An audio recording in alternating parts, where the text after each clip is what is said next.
Corona virus, lockdown और आर्थिक हालात को देखते हुए आरबीआई ने रिवर्स रेपो रेट 0.25% कम कर दी है, जो कि पहले 4% थी, वो अब 3.75% हो गई है। उन्होंने रेपो रेट में कोई चेंज नहीं किया है। रेपो रेट पहले भी 4.4% थी, आज भी 4.4% है। ना ही उन्होंने कोई सीआरआर या एसएलआर में कोई चेंज किया है, लेकिन उन्होंने लॉन्ग टर्म रेपो ऑपरेशन के तहत 50,000 करोड़ रुपए बैंकों को देने का निर्णय लिया है। कहना क्या चाहते हो दोस्तों? इस वीडियो में आज यही जानेंगे कि आसान भाषा में इन सब का क्या मतलब होता है, तो ये वीडियो अंत तक ज़रूर देखिएगा। नमस्कार, मैं हूं धीरज और आप देख रहे हैं फिनबस।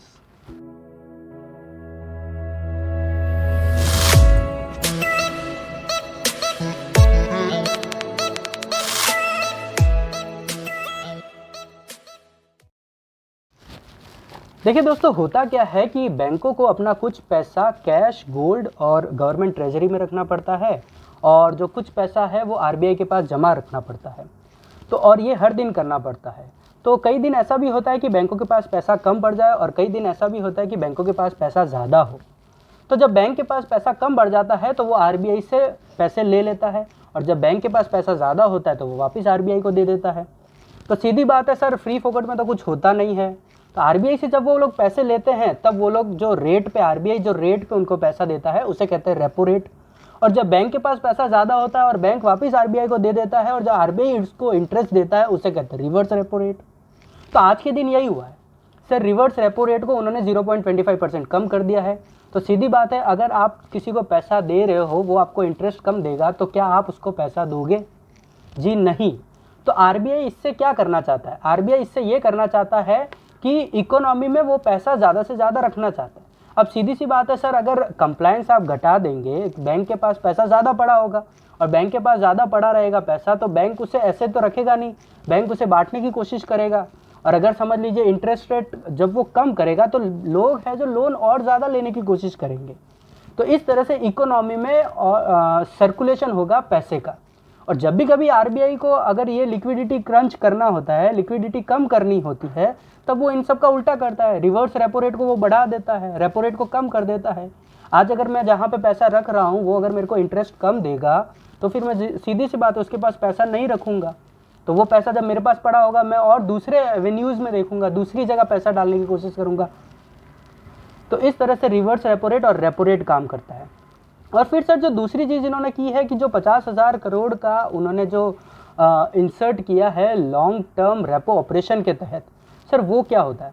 देखिए सर, ऐसा है कि रेपो रेट और रिवर्स रेपो रेट ये लोग जब कम ज़्यादा कर रहे हैं, आरबीआई जब कम ज़्यादा कर रही है, तो बैंक क्या करती है, उनका वो जो बेनिफिट है वो पास ऑन नहीं करती है क्लाइंट्स को। मतलब हम जैसे लोगों को वो बेनिफिट्स पहुँचते ही नहीं।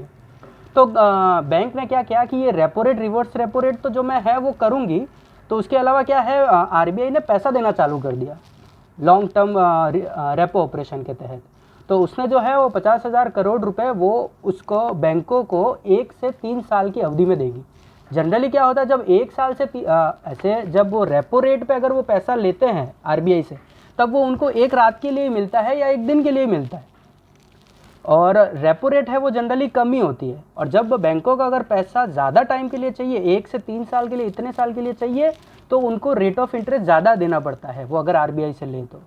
लेकिन ये लॉन्ग टर्म रेपो ऑपरेशन के तहत क्या है, आरबीआई उन्हें रेपो रेट पे ही 1 से 3 साल के लिए पैसा देगी।